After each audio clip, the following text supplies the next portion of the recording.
Hey everybody, in this video I'm going to be showing you how to get rid of those yellow dots off of white paint, along with doing a light detail on this BMW 435.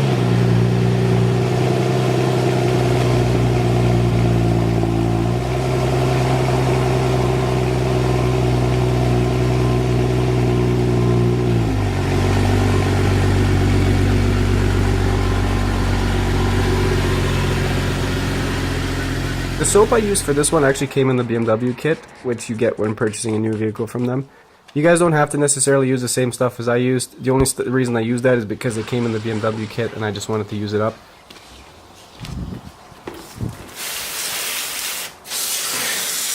So first off, what you need to do is just give your car a rinse and just wash it off really well. You want to get all the dirt off of it because you don't want to polish the dirt onto the vehicle, otherwise you will make more scratches. What I normally do is I start off with the wheels. So with these guys, I like using these little mitts. I have two. I have one for wheels and I have one for the paint. I never let the one on the paint fall on the floor. If it ever falls on the floor, I have to wash it and rinse it off a few times. The wheels one doesn't really matter.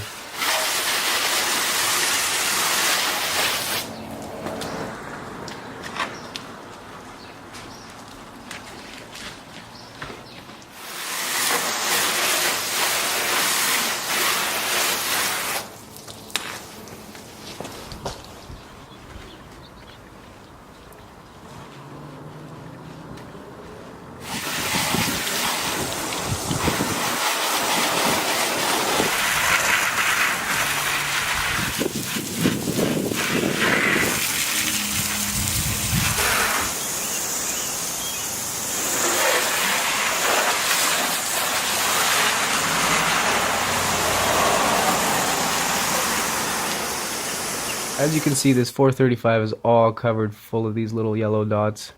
What that is mostly oil debris on the roads and other stuff that accumulates on the roads that people are spitting up with their tires, and it kind of gets attached to your paint. You don't see this on gray, you don't see it on black because they're darker colors, but this happens to every vehicle. The only reason you see it on white and like silver or like lighter colors is because it's more visible because they're lighter colors and it brings them out.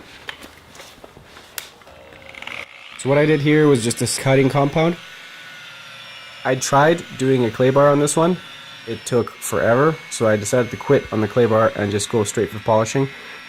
So what I used here, I didn't use a heavy compound. There's really heavy stuff you can use. If you're not experienced, I wouldn't recommend using this. So once you find the non-aggressive stage 1, you want to go very slow. What I would recommend is if you're new at this, start at 2,000 RPM. If you're experienced at it, yeah, you can do a little bit about 3,500 and stuff like that. I wouldn't go past 3,500. I never do. There's no point. You'd end up burning more stuff than you'll polish off anyways. And what you want to do is just hold it flat. There are some areas where you're not going to be able to hold it flat, so you're going to have to angle it a little bit. So if you tilt it a little bit to the right, because it is spinning to the right, it'll actually allow you to grip it and hold it better. You'll get a little bit better control. But keep in mind, you actually can burn the paint a lot quicker like that. Now here you can see where I'm holding it flat against the paint. I'm not pushing really hard, I'm just holding it flat.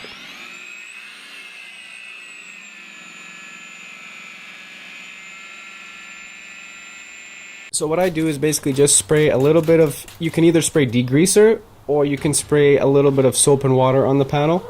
If you guys don't have a power polisher and you just want to try this out, like if you can get a power polisher for 50 bucks, they're not the best for variable speed and stuff like that. Like you'll notice when you buy a decent power polisher versus a cheap power polisher, you'll understand what I mean.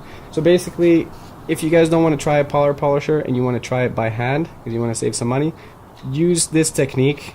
Some cases it'll work a lot quicker, in some cases it won't. It'll take you a lot longer, but if you guys don't want to spend the money on a power polisher, this is a very inexpensive way of doing it, and you can still get the job done. It might just take you a little bit longer, but it works. So once I finish power polishing and removing the dirt, I like to give it one more wash.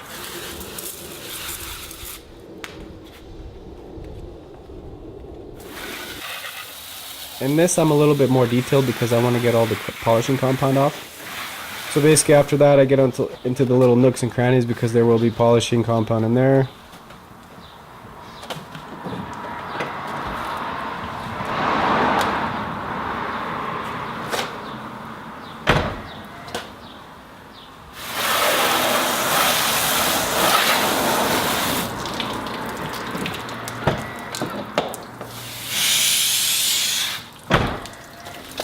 After I wash it, I use this guy here to get all the major spots off.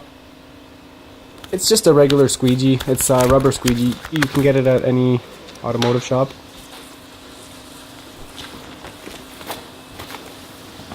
Basically what I do is just squeegee the majority of the car, and then I just wipe down all the rest of the stuff. It just makes my life a lot easier and makes it a lot quicker to dry, so I just do all the bigger spots with the squeegee and then do all the little spots all over again with the chamois.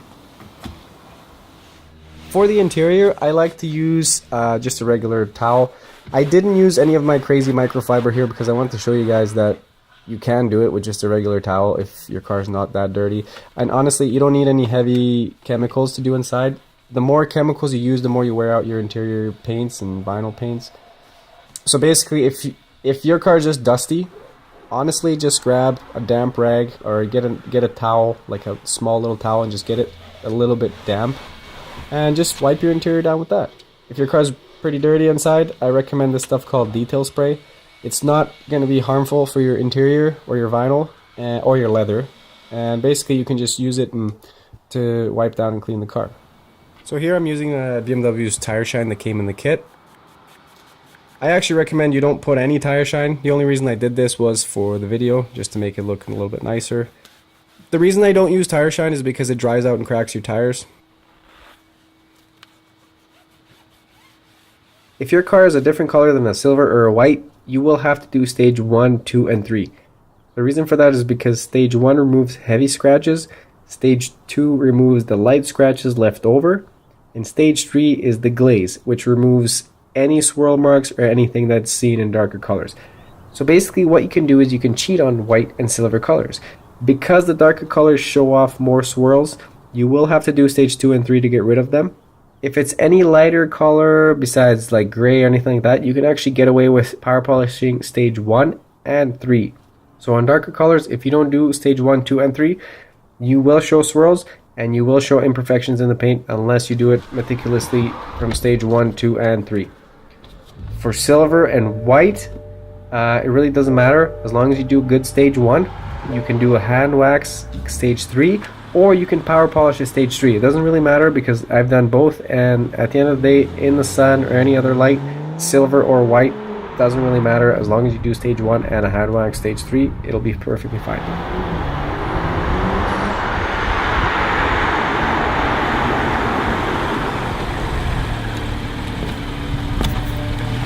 So that's pretty much it. Thank you guys for watching my video. If you guys have any questions or anything that I've missed, feel free to leave a comment below and I'll get back to you as soon as I can.